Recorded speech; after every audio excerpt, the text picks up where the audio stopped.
Richo, I'm so excited to show you my Indian halwa with a blueberry twist. I'm going to use these perfection blueberries and put them through the halwa, and that's my little Preeyaism. I like that. Yeah, good. So it's a little bit of a twist on a traditional Indian dessert. Now, I need to use ghee for this recipe. In moderation, I truly believe that everything's okay for you. So ghee's the fat part of the butter? Yes, it is. Great, I love that. And use it a lot in Indian cooking for savoury and for sweet as well. Yes. It's a beautiful, flavoured fat. I call it a fat, but it actually gives it so much flavour, doesn't it? It does. And look, I wouldn't normally use this. So a lot of Indian recipes where it calls for this ghee, I tend to substitute with extra virgin olive oil. But you need it sometimes and you love it and you enjoy it and you mindfully eat it. It's dessert, so it's Correct. got to be good. It's all Correct. about the warm, fuzzy feeling you have when you eat lovely, sweet desserts. Correct, agree. I've got my ghee, it's melted, okay, so it's gently melted, and I just chuck in cloves and cardamom pods whole. Now, this is my family recipe. This is where we kind of digress slightly. We just chuck them in and have a little bit of fun with it, okay? I can smell the cardamom. It is really, it's an amazing spice. Yes. So strong, and it just lends itself to Indian cooking, you know, the Middle East. It's a fantastic spice to use. It does. It brings back a lot of nostalgia for me. I'm smelling this and going, oh my goodness, I'm in the family kitchen at home. It's like I'm already happy. But I'm with Richo. Exactly. So weird. This is so our family weird. kitchen, right here. This is our family kitchen. Okay, so semolina goes in now. Now, I like to use the coarse semolina, but you can use whatever you prefer. And you just want to keep mixing this round, Richo, and you want to get it golden. Okay. So it's like making a roux almost, isn't it? Yeah, correct. I would use flour and butter together. You're using ghee and semolina. Yes, correct. So you want to keep tossing this. So if there's anything my mother tells me when she taught me this recipe, it's you cannot burn the semolina. So keep mixing it. Okay, is that almonds are chopped really well? Perfect. Okay, so these have been roasted, the skin's taken off them. I've roughly chopped them ready to go in later on. Perfect. Great, Thank you, Richo.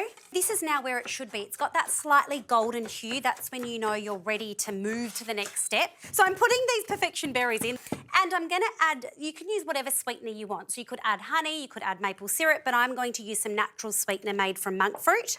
And I'm just putting about a tablespoon of that in there. Now, when you use this, that's the same as sugar, isn't it? A tablespoon of sugar is equal to the same amount as that. Instead of sugar. It's a way to reduce your sugar intake, so that's why I'm doing it. Now, I've got some boiling water, Richo, which I'm just going to pour in here, and I put about, you know, a cup and a half.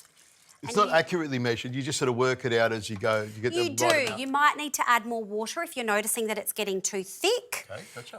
You can never take it out, is what my mother says. So you always go with less. Gotcha. And you can add more. Now, could you chuck in the beautiful chopped almonds, please, Richo? That in there. Now, if I didn't have the almonds, could I use pistachios, cashew nuts? Improvise. Great. I like that. Do what you like. Go for it. And you want to keep stirring it on the heat so that it doesn't thicken too much. And slowly the berries release their sweetness. And you want them to sort of pop open and, a little bit. And bleed into the actual pudding. pudding. Yes, you do. See, it's slowly happening and it's thickening. So I'm going to add a touch more water. I'm just Teeny tiny bit, yes. This could be a great breakfast porridge, couldn't it? It could. I mean, yes, it could. I would say this is a treat, a sometimes food perhaps, but it could be a sometimes breakfast, sure. Why can't breakfast be a treat? That's it what can, I think. sure, yeah, I like absolutely. That. I like Now that. that's pretty much done. So I'm going to take that off the heat so it stops cooking. So Richo, what tops this off is some ice cream. Gotcha. And you have very kindly got some smashed cardamom seeds. The stuff inside the pods, and you've crushed it for me. So these tiny little seeds here? Yes, it takes it off with a bang. In there? Chuck it in. Bang! Go Oh for my it. God, Bang. it just went off. You can feel it. I can feel now, it. could you do a fancy little ice cream thing for me? I'm going to put a dollop of blueberry halwa on here. Oh, can you smell the cardamom? It is really strong. I love cardamom. So this is not traditional. The blueberries are not traditional, but I promise you they pop in your mouth and they're beautiful. Pop that on there like that. That's just coming off nice and easily. That'll melt into it beautifully. And I've got a little spoon here. Is that what you're looking for? Thank one you. for you, one for me? Go for it. I'm interested to hear your opinion. With this recipe, you can get some cardamom pods and cloves that kind of get in your mouth and cause a bit of havoc, but it's actually part of the fun. I love the spice in there. I think it really adds to it.